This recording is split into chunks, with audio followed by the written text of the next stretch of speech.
예, 박근혜 전 대통령 8년 전 탄핵 때와 지금의 분위기는 좀 사뭇 다른 것 같습니다. 그 이유는 어디에 있을까요?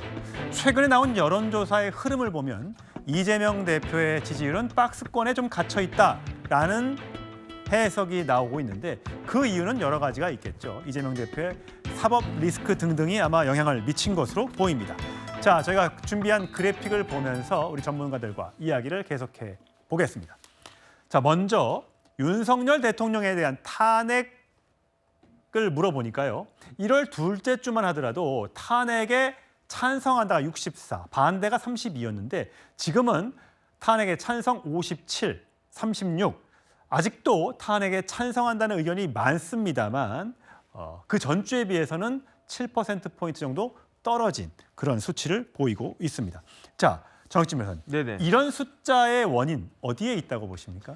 일단은 박근혜 전 대통령 때하고는 확연히 다른 게 박근혜 전 대통령은 개인적 문제 아니었겠습니까? 그 당시 이른바 이제 최순실 씨 관련해 가지고 많은 국민들이 놀랐었는데 그런데 지금 윤석열 대통령은요 개인적인 문제라기보다는 계엄과 관련해서 그래서 군인들이 뭐 국회에 들어가고 한 것들에 대해서 놀라고 그런 건 있는데 그런데 국민들 공감대가 있는 거예요. 어떤 공감대가 있는가? 과연 야당은 잘했는가?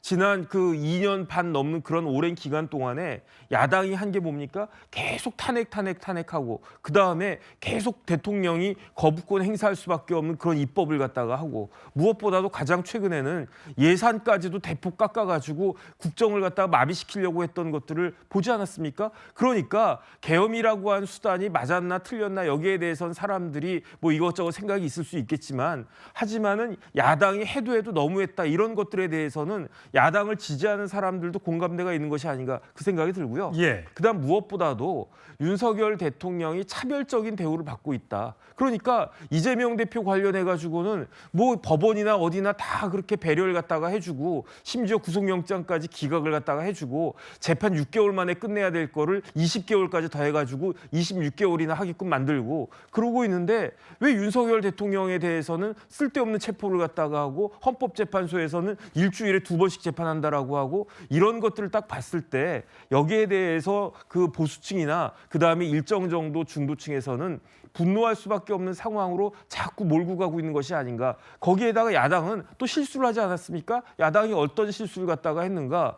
국무총리가 대통령 권한 대행인데 제가 아무리 생각해도요. 아무리 좋게 생각해도 탄핵한 사람 중에 제일 이해가 안 되는 사람이 딱 2명 있거든요. 첫 번째 이진숙 방통위원장. 도대체 임기 시작한 지 얼마나 됐다고 직무집행 중에 위법행위를 했다라고 해가지고 탄핵한다는 이야기입니까? 그런데 헌법재판소는 도대체 어떤 기관이길래 아직까지도 거기에 대해서 결정도 못 내리고 있습니까? 두 번째 한덕수 국무총리가 도대체 어떤 일을 했길래 탄핵당할 일을 갖다가 했습니까? 이런 부분들이 상식적으로 납득이 되지 않으니까 거기에 대한 반사적인 효과가 저런 식의 모습으로 드러나고 있는 것이 아닌가 싶습니다. 예, 장 변호사님 보세요. 2016년 12월 초에 조사한 결과에 따르면 탄핵에 찬성한다는 게 80일이었습니다.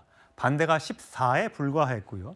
그러니까 그때 당시에는 정말 뭐 어떤 광풍이 몰아치면서 대통령을 정말 그 당시에 시쳇말로 끌어내려야 한다는 여론이 압도적으로 많았습니다. 그러니까 지금 국민의힘 쪽에서는 민주당이 그때의 어떤 추억에 사로잡혀서 모든 걸 빨리빨리 하고자 하는 조급증이 근데 지금 사실 절차대로 가고 있는 거잖아요. 탄핵 소추도 가고 있고 체포가 되고 영장 심사까지 가고 있는 이런 절차를 지키면서 가만히 있으면 되는데 너무 조급해하는 것 아니냐. 그것이 조급해하는 이유가 이재명 대표의 사법 리스크와 관련이 있는 것 아니냐라고 국민들이 인식을 하면서부터 이런 여론의 흐름이 바뀐 것 아니냐 이런 해석에 어떻게 동의하십니까?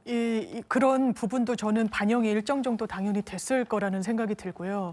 하지만 객관적으로 봤을 때는 저는 국민의힘에 오히려 여쭤보고 싶은 게 이재명 대표 항소심 고등법원은 아예 굉장히 이례적인 겁니다. 본인 사건 재판부에 배당하지 말라고 그랬습니다. 그건 어떻게 평가할 겁니까? 그것도 빨리 심리하는 거니까 문제가 있고 방어권을 보장해 주지 않는다고 할 건가요? 이중잣대는 옳지 않은 거죠. 그러나 다만 박근혜 전 대통령 당시와 관련해서 학습 효과가 있는 것 같습니다. 그때 탄핵과 관련해서 이 부분과 관련해서 보수층도 한 목소리를 내진 못했고 탄핵에 찬성을 하는 그 맥락 속에서 정권을 내줬다. 그렇다면 우리가 이 부분과 관련해서 과연 민주당의 정권을 내주는 게 맞을 것인가라는 부분이 하나, 또 사실상 장외전을 윤석열 대통령이 굉장히 적극적으로 펼치고 있는 부분이 있죠. 근데 그런 부분이 장기적으로 국민의힘이 집권을 하는데 도움이 되고 중도 유권자들을 확장하는데 플러스가 될 것인가? 저는 그렇진 않을 거라고 생각합니다. 예.